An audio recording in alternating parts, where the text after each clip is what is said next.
Did your favorite NFL team pass on a defensive lineman this year? Don't worry, next year could be much different.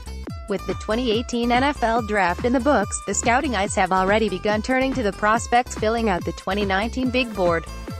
This time next year could be a big year for defensive linemen, meaning that will be a key position to watch this college football season. The depth on the defensive line this fall should be loaded with players that could be called in the top 10 picks next spring when NFL Commissioner Roger Goodell announces the latest draft picks. Houston defensive tackle Ed Oliver, Ohio State defensive end Nick Bosa, Michigan defensive end Rashawn Gary, Alabama defensive end Raekwon Davis, and the Clemson trio of defensive tackle Christian Wilkins, defensive tackle Dexter Lawrence, and defensive end Clelin Ferrell all could go in the top 10. Odds are all of those players will not be chosen in the top 10 as it depends on the positions of need for the teams landing a top 10 pick, but the point is the defensive line could be a strong position for NFL franchises scouting players over the next year. There is plenty of talent to be acquired. The 2018 NFL Draft saw 5 defensive linemen chosen in the first round: Bradley Chubb of NC State, Denver; Vita Vea of Washington, Tampa Bay; Deron Payne of Alabama, Washington; Marcus Davenport of UTSA, New Orleans; and Taven Bryan of Florida, Jacksonville. In 2017, a total of 6 defensive linemen were drafted in the first round. The most defensive linemen taken in any NFL draft since 2000 is 11 in 2011 and 2003. Could 2019 continue this 8-year cycle of defensive linemen filling the first round of the NFL Draft? Given the talent likely to be available next year, it could easily be on pace to do just that. Follow @KevinOnkFB. Ever since the NFL's Chargers made the decision to leave San Diego for Los Angeles, San Diego State has had its focus on figuring out where they will be playing football in the years to come. The future of Aztec football seemingly boils down to 2 possibilities that will be up for consideration on the ballot this November, and San Diego State hopes its plan is the one that will win over the most voters so their plan can move forward. San Diego State's $250 million stadium proposal would erect a stadium with a seating capacity of 35,000 but would allow for expansion up to 55,000 should the NFL decide to make a return to San Diego in the future. Part of the plan, should San Diego State's proposal win, would allow for a prospective NFL owner to purchase a portion of the land the stadium sits on to build up whatever facilities would be needed to accommodate an NFL franchise. What we're proposing is an NFL owner could come in, take the east side of the stadium and the 2 end zones, take them down to the ground, build out the service levels and stadium that they need while keeping all the premium amenities on the west side, San Diego State Director of Athletics John David Wicker explained, according to the San Diego Union Tribune. That may not sound all that enticing for any NFL owner who may want total control of the stadium, but the offer would apparently stand for as long as needed. The other major stadium proposal up for consideration is the soccer stadium proposal from investors looking to attract a Major League Soccer franchise to San Diego.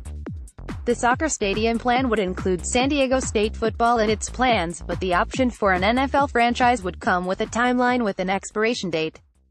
In addition to the stadium, the soccer stadium proposal would set aside 5 acres of land reserved for a possible NFL franchise, but that land would be developed for residential use after the 5 years passes without any NFL interest.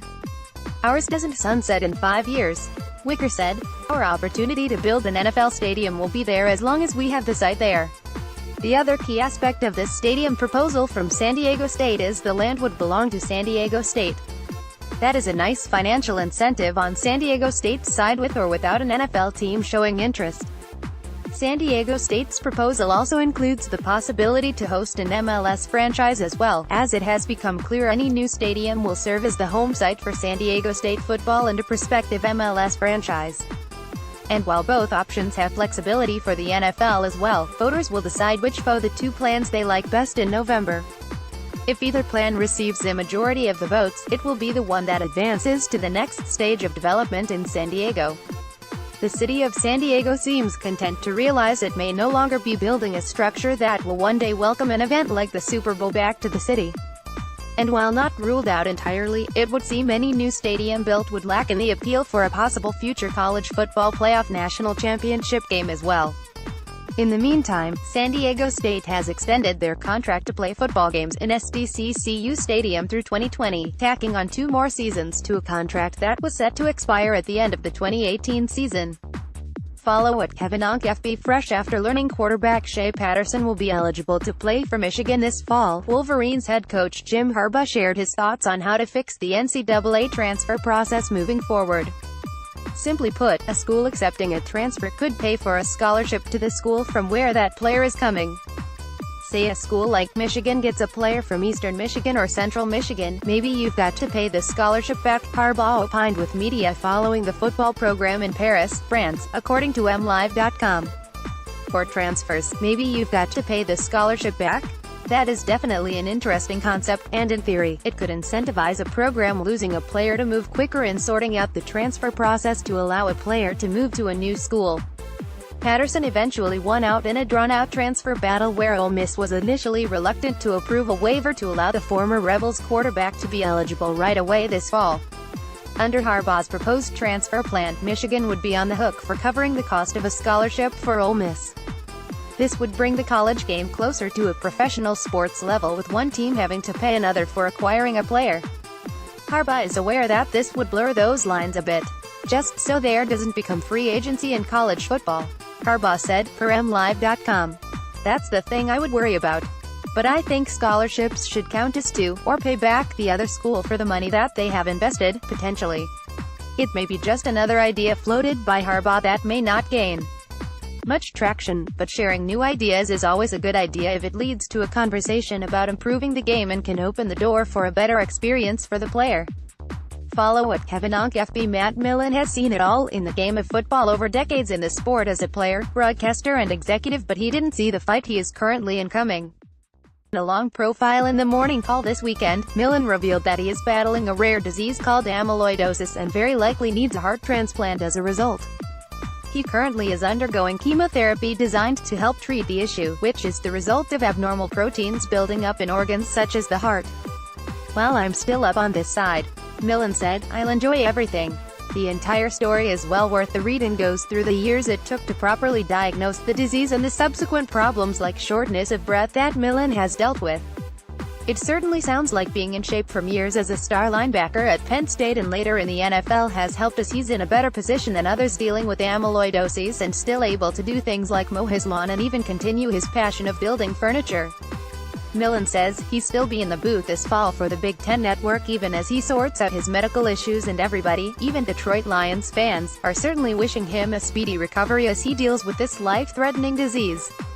Jerry Kill is headed back home. The former Minnesota and Northern Illinois head coach is returning to the school where he first made his name in the football world and will be assuming responsibility for Southern Illinois University Carbondale's athletics program. Former AD Tommy Bell's contract was not renewed, and Kill, who was serving as special assistant to the school chancellor, will take over on a quasi-interim basis. It's time for us to make a change in leadership that will help the program fulfill its potential, Chancellor Carlo Montemagno said in a statement. I am deeply grateful for Tommy's service and wish him well for the future. SU is a special place, and I've always valued the warmth and support of the Southern Illinois community, added Kill. I'm excited to contribute to the university's future in any way possible. Prior to the move to Carbondale, Kill most recently served as Rutgers offensive coordinator for a season before he stepped down due to health issues. He has suffered from seizures and epilepsy over the years, which led him to resign from his post at Minnesota. It remains to be seen how long he'll stick around as AD of the FCS program, but he could be up for the full-time role depending on how things go in the big chair.